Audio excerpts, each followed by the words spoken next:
Good morning, Good everybody. morning. Happy Sunday. It is time for Coffee Coffee Time time. Sunday. And welcome to all of you, April 29th, 2018. I, for one, will be glad to see the month of April go. Missy Jen, I contended before April began, I said, when bad things happen, they usually always happen in April, at April. least to me.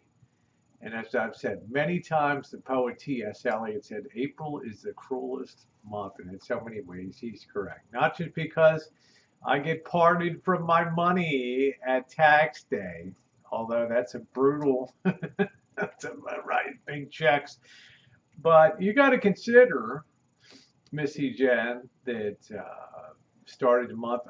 We came back from the trip. I was still finishing up the results of that terrible gastritis I had with that stomach and finishing up my prescription. Yeah, that came up. That was I couldn't even terrible. sleep with that. That was so bad at burning in my gut. So I came into April with that. And then all of a sudden the eye thing with the floaters on the eye came about, And that's which was crazy. And that's almost resolved. almost It's resolved. It'll still, be a life thing. It'll come and go. And then all of a sudden, wham, the back thing hit. Oh my God, the back was torturous, right? It was just a really bad month. And, but now we're getting ready to move to May. And I have to tell Missy Jen and I, as I said in the hangout yesterday, we had a real heart to heart yesterday afternoon.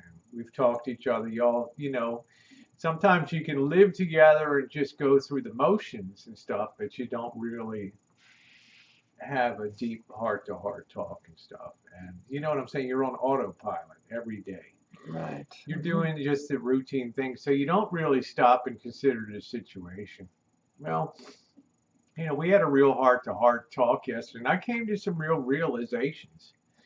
Uh, and I shared them with Missy Jen, and we kind of went back and forth. We wanted to talk about the future and stuff, and what the future holds. And I guess it was a low moment for me, with all the stuff that had happened in April, and then sitting there, the realization comes that I wanted this retirement so bad in 2000 to end and to stop working in 2017, but because of people that approached me from a hospital and a clinic and one other facility and said, please, you cannot retire because too many people have left the area because they've lost their homes and stuff, and our medical needs are higher than ever. We have more paperwork to push with 25% less people, so don't retire. And I carried that into 2018, Missy Jen, and I kind of changed as a person in 2018.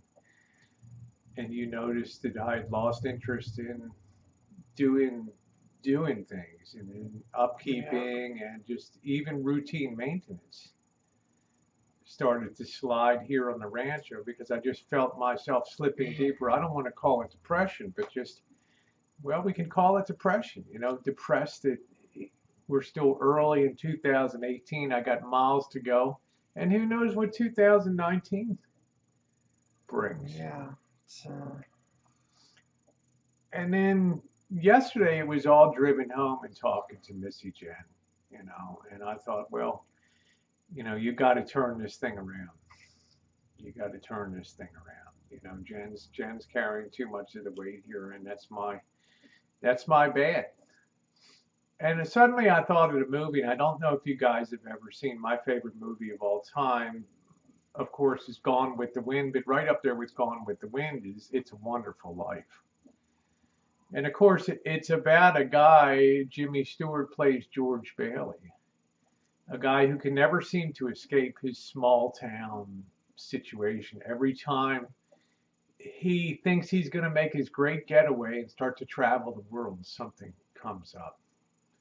And he's so embittered one time because his uncle screws up a bank deposit and loses like $6,000 that should have been in deposit, which would have meant the ruination of the building and loan that his father and uncle had found if the bank examiner found the shortage. and probably jailing and arrest and everything else, he contemplated suicide.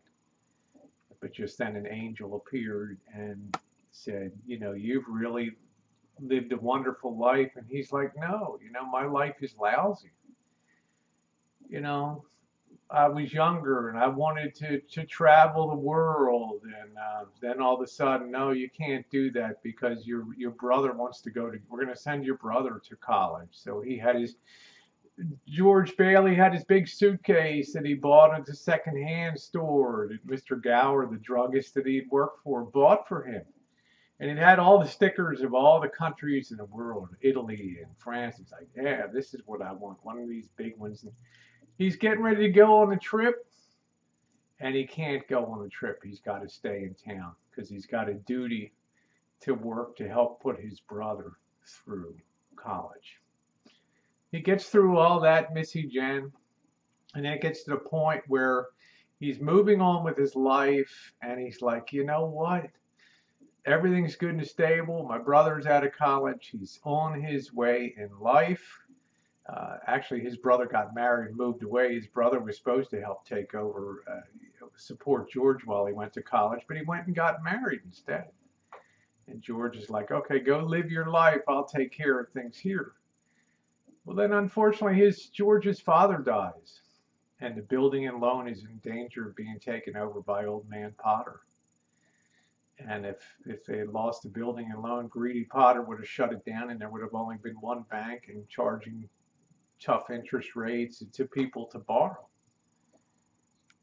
So George told the board of directors, you guys do what you want to do, liquidate it or whatever.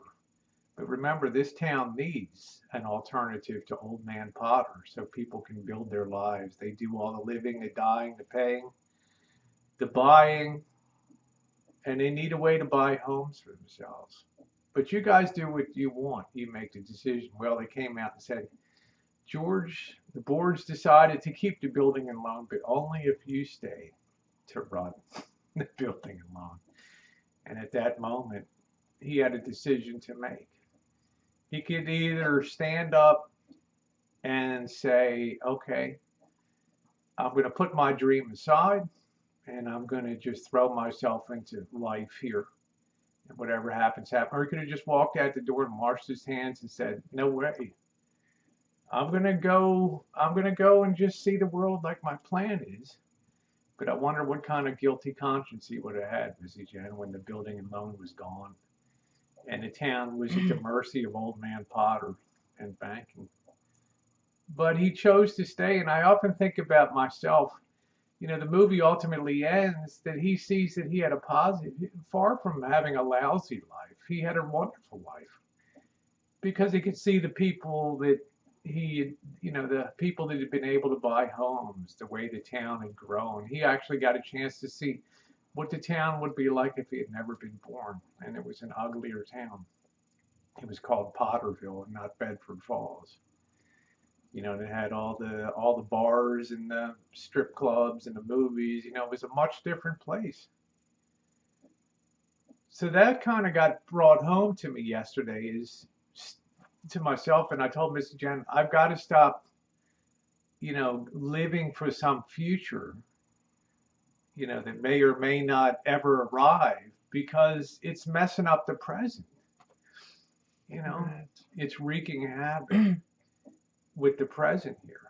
My being so, I can't wait till the end of 2018, and meanwhile, I'm not living the present, which means Missy Jen is being swept along in the wake of all this stuff, and it's not fair. So I had a real revelation yesterday that I have a pretty wonderful life,